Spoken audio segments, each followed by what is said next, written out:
Welcome back to another tutorial. My name is Playgue, and today we're talking about the robot. A really cool effect that we have here on the loop station. This is available on Input Effects A and Track Effects A, and we can't pair this up with the granular delay or the tape echo for some reason, but we can do that with Track Effects after we've recorded it. The parameters are note and gender, and that's it. So note is what the note will come out as, with the sound that we input. It's going to limit all of the sounds that are outside of that note range. So, like for example, this is a flat, this is a F sharp, this is a D, this is a C, and the very top is B. We can also affect the gender of the sound. What this does is it adds more bass or more treble to the sound. And unfortunately, this is the thing that is controlled by the knob. Very missed opportunity for us to play all kinds of notes on this thing by making it so the knob would control this. But unfortunately, it controls the gender, which isn't very useful at all. And for most things, you're actually not even going to be changing the gender for the robot, but you are going to be changing the note all the time to make all kinds of cool sounds. They really dropped the ball on that part. Some notes on note. You are limited to 1 octave, and that's it. Your range is unfortunately pretty limited on this device. On the MK2, there might be more range than just 1 octave. You might be able to go multiple octaves. The oscillator bot, you can go multiple octaves that way, but on the robot, you're kind of limited to just 1 octave. And unfortunately, we can't pair the robot with something like the pitch bend or the transpose to change what octave we are in. But like I said, you can do that with track effects. So if you wanted to, you could record something at a B flat, you could record something at a B flat, and then you can turn it down an octave with the pitch bend that way. A B flats, you could record something. So some notes on gender. You most of the time will have +10. That's how most people have it because there's very limited EQing options with the robot, and this is a way to make it sound a little bit more louder and a little bit more prominent in the sound or in the mix. So most of the time you're going to be seeing +10 for the gender. But sometimes you'll want one layer to be a darker sound and then other layers to be more brighter. One example would be the lower notes you can put at a -5, and then higher notes you can put at a positive number.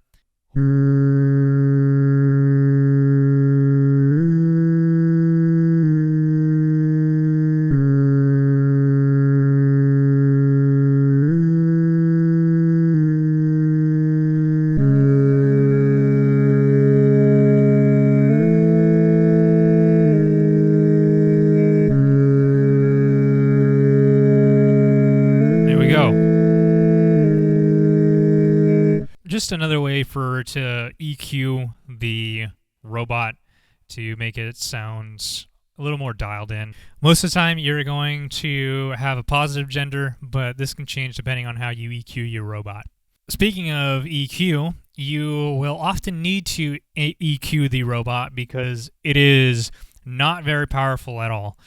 And there are a ton of different ways to EQ a robot. You're going to have to do it on either B or C. If you're going to use the robot, odds are you're going to also have to use an EQ with that.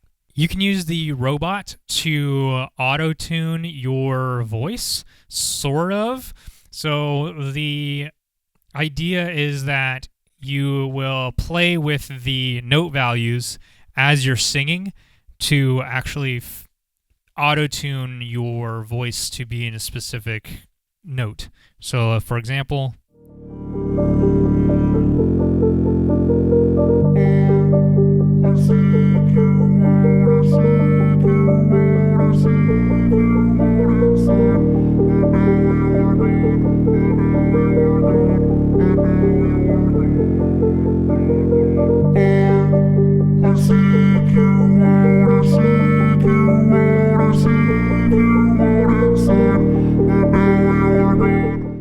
So as you saw, I was manually changing the note of the robot as I was singing manually with the value knob. We can also use the Autotune kind of idea to create really awesome harmonies with this.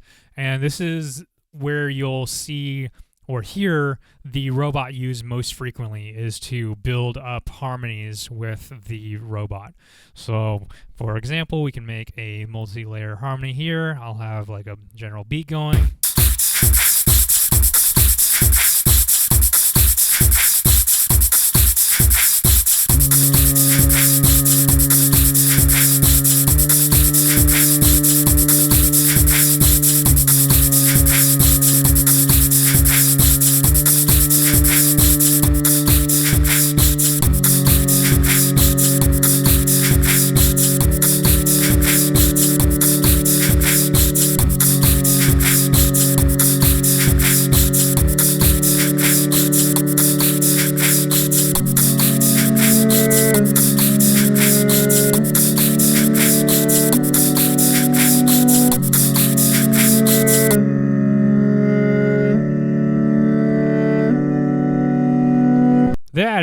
That's pretty cool. So two things to keep in mind. One is the actual sound being inputted into the robot, as well as the specific note that you're inputting into the robot. And the second thing is the volume of which you're inputting. So you can also EQ with your own voice.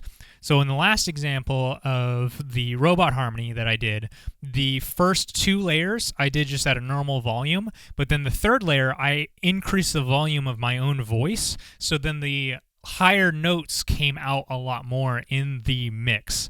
That's one example of just doing some manual active EQing with the robot. Another thing that you can do is when I was doing the Gone example of auto-tuning my voice while I was singing, the first half, I actually am singing in a G note. So I'm constantly saying, I seek you out, I seek you out, I seek you out inside. So I robot my own voice, and then in the second half, once I'm back on the G note, I then sing the correct pitch of the note. Now you're gone, but now you're gone, gone, gone. Again, that's just doing a little bit of manual vocal EQing with the track, and it ends up coming out differently. So, for example, you may tune your note to a C note, but what it outputs could be different depending on what you input. So, I'll give you an example. Oh, oh, oh, oh, oh. Oh. Just a bunch of random bullcrap. So, let's go ahead and put a robot on that and a C note, and you're going to hear how it changes even though it's all C note, and we'll just leave it at 0 gender.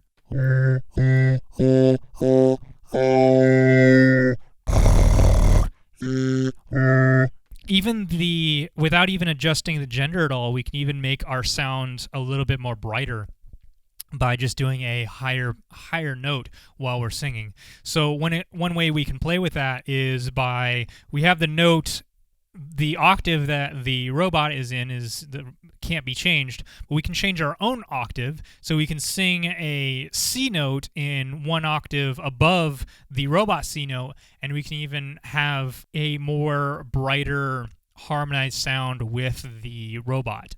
Another thing that really elevates the robot is some reverb. So you'll notice that with all my examples that I did and a lot of the songs that I do, if I have the robot on, it's going to be a robot, an EQ, and a reverb.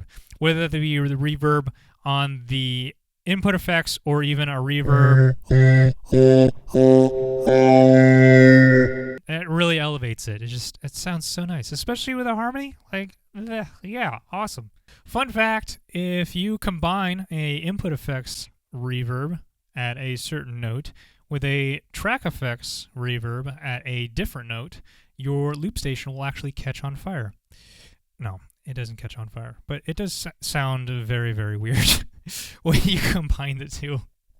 Also, recording a robot of a gender of -10 and then adding a robot of +10 is called transitioning, and it is perfectly normal.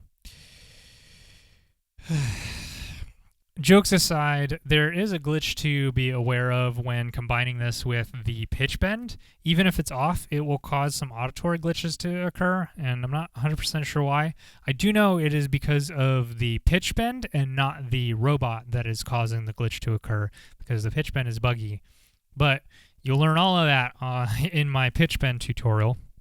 I tried to replicate this specific robot pitch bend glitch on camera, and it is working just fine now, so I'm not sure what the issue was before, but I had something recorded on track 1 here, and I had track effects on, and I had the pitch bend off, and I was messing around at the higher octaves.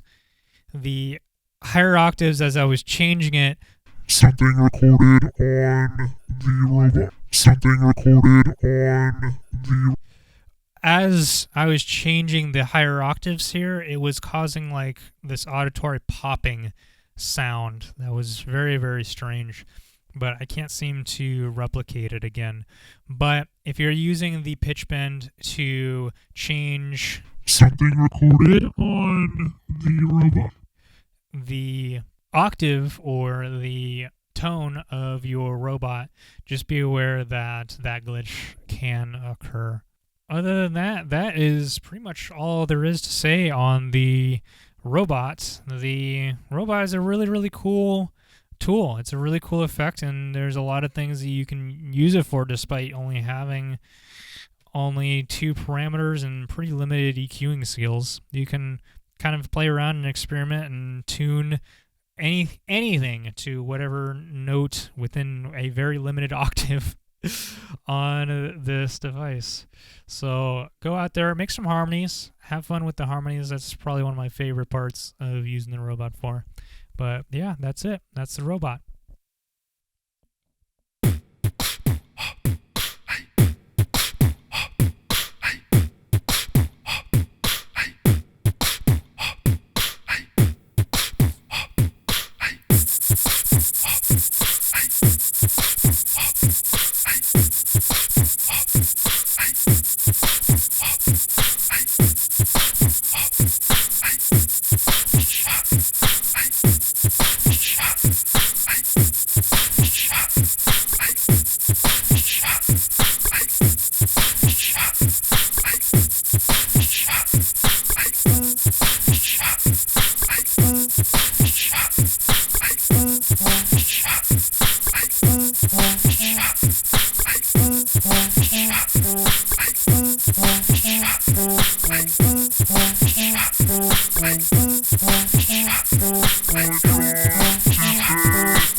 Inside your mind,